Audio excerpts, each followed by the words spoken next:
BlaqueWitchYaya mama. BlaqueWitchYaya mama. BlaqueWitchYaya mama. Hello you all, I'm BlaqueWitchYaya. Thank you so much for tuning into this video. And today I want to share with you guys a story about a young lady named Morgan who ancestors had to step in for her throughout her entire life. But first I want to start off with a little bit of background. So this story takes place in the Carolinas, of course, so you know we about to get down to the Geechee Yaya. So I have to be very careful with this story because I am very familiar with these people. So editing Yaya, make sure you do not let any name slip. Okay, perfect. So we will call the main characters, we will call the grandpa, we will call him Grandpa Charlie, and for the grandma we will call her Grandma April. And they had a daughter by the name of Sugar, who had a daughter by the name of Morgan. So that's the family tree. But first let's get into Grandpa Charlie and Grandma April. So Grandpa Charlie and Grandma April were inseparable since the age of 10. They worked on their family farms together, separate families. It's not nothing like that. They had two separate families that had farms. So they worked on the farms together, they went to school together, they hung out together. So basically they've been dating since like 10 years old because they only know each other. So later on in life in the Carolinas, they got married and had a daughter by the name, we'll call her Sugar. So Sugar remembers her grandparents.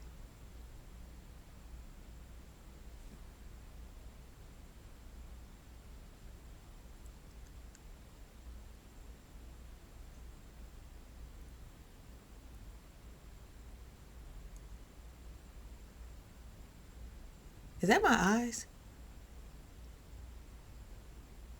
So Sugar remembered her grandparents doing work for the community as long as she can remember. She remembers seeing people leaving, going to the house, leaving out with bags, totes, candles, and all these little spiritual goodies. So she knew her parents were root workers from a young age. It wasn't a secret. And she eventually, as she got older, became their little assistant once she was around the age of 7, making sure everything was cleansed and put up once each client has left.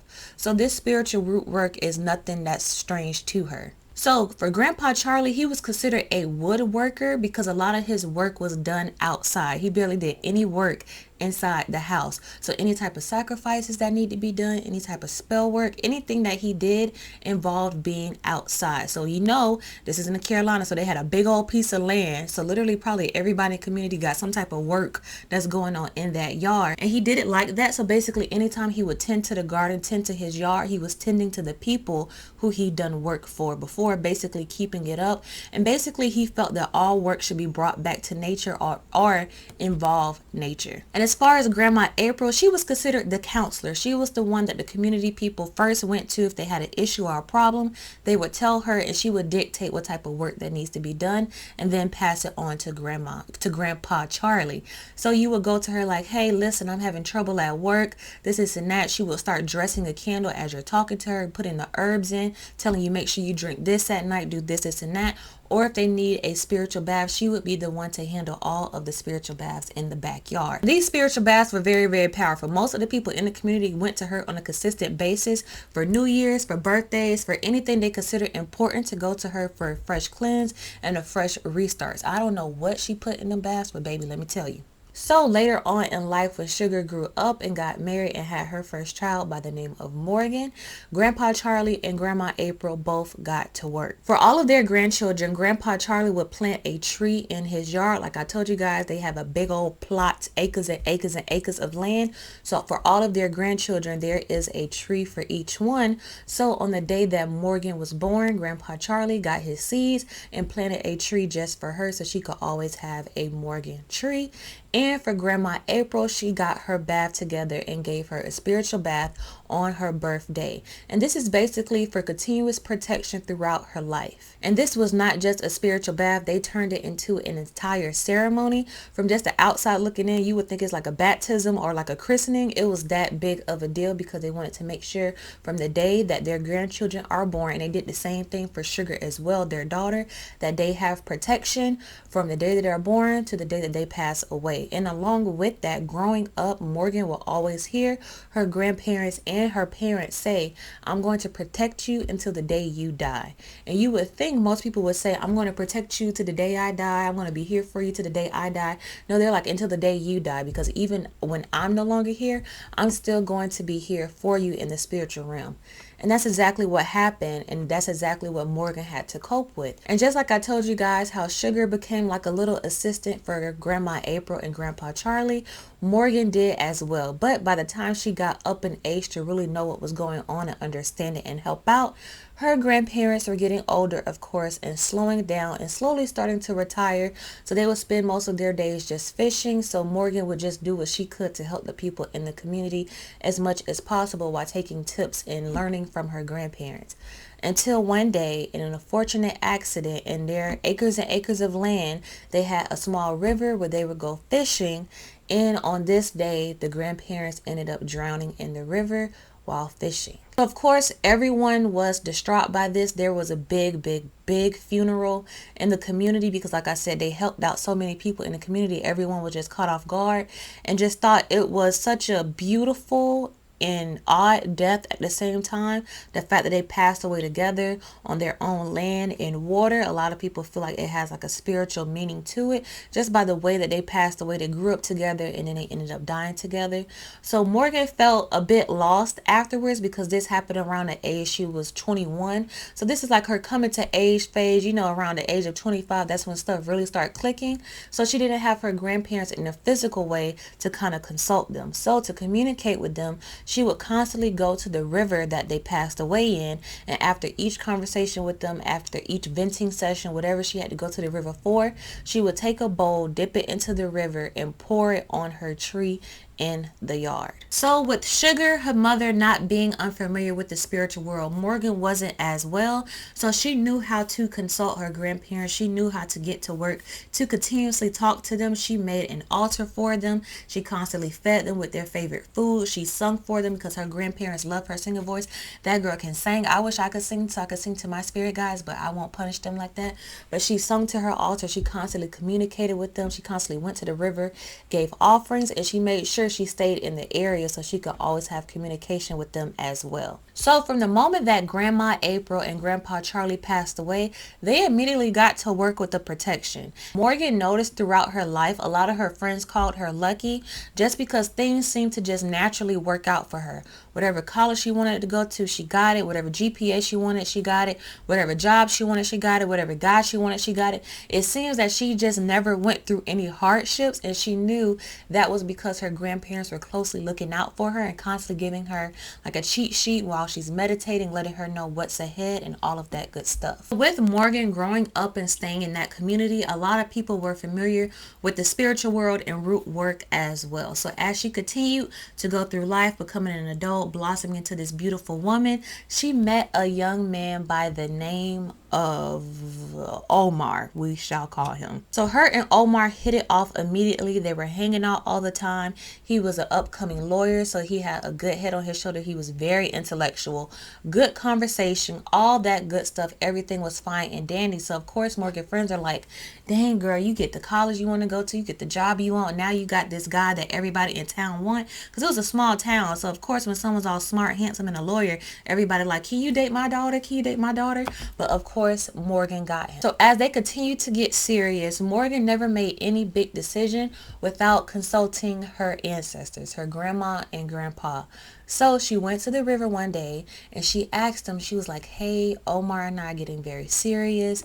This is just such a big deal for me. I'm so happy that I met him. Just give me a sign that he's the one, because I don't want to waste any time. I don't want to waste my 20s. So if he's not for me, just let me know. But I'm just so appreciative of him. So of course, like I told you before, after every conversation with her grandparents, she would take a bowl, dip it into the water, and pour it onto her tree, symbolic to her receiving the messages directly from her grandparents to her. So taking it directly from her grandparents and pouring it onto her tree, because her grandpa taught her, listen, anytime you need work done, this is your connection to earth. So you come to this tree and you consult us. If you need to talk to me or your grandmother when we are no longer here, you go to our trees, because they had trees for them in the yard as well. Of course, it was the biggest trees in the center of the yard. So days went by and her and Omar continued to hang out and have a good time, but she noticed something different about him. And this sign, I wish all signs could come like this, but they went for a walk one day and she noticed that Omar had a very foul smell to him. So she's thinking, okay, it's the middle of summer. Maybe, he forgot to put on deodorant. Maybe he's nervous. Maybe he's about to propose, so he just sweating real hard. So she just kind of came up with an excuse as to why he smelled off. She didn't say anything because she didn't want to embarrass him. So they finished that date. A couple days go by. She's hanging out at her house and she noticed that same foul smell. So she asked him like, hey, did you step in anything on those shoes? Like, I'm getting this weird smell on you. I know it's not you. I'm thinking maybe it's just something on you. Did a bird poop on you? So he's like, I don't know. What does it smell like? She was like, it just smells very, very sour. And he's like, well, maybe my clothes didn't dry, or maybe my dryer's messed up. Maybe it's my clothes. Let me throw these in the dryer really quick. So he put his clothes in the washer and dryer, took a shower, put the clothes back on after they're nice and clean, and she still gets that smell, but she just kind of didn't say anything because she didn't want to embarrass him. So after he left that night, she noticed that smell was in her bathroom from when he took a shower, and she's like, what the heck is that smell? Like, what's going on with him? So she calls him and she's like, hey, I'm not trying to be mean, but I'm just really getting this smell. I'm not sure what it is. Maybe you should go to the doctor to see if there's something going on with your skin. So of course Omar's like, yeah, fine. I'll make a doctor's appointment. He make a doctor appointment, doesn't have any rashes, doesn't have any type of pH balances, nothing's going on with him, healthy as a horse, but she continues to notice this foul smell. So of course, with Morgan being familiar with the spiritual world, after a while she figured out where that smell was coming from. So she went back to the river with her grandparents, and then she asked them, she was like, if this smell is a warning sign, please send the scent to me now. So the wind started blowing very softly and the smell came to her again.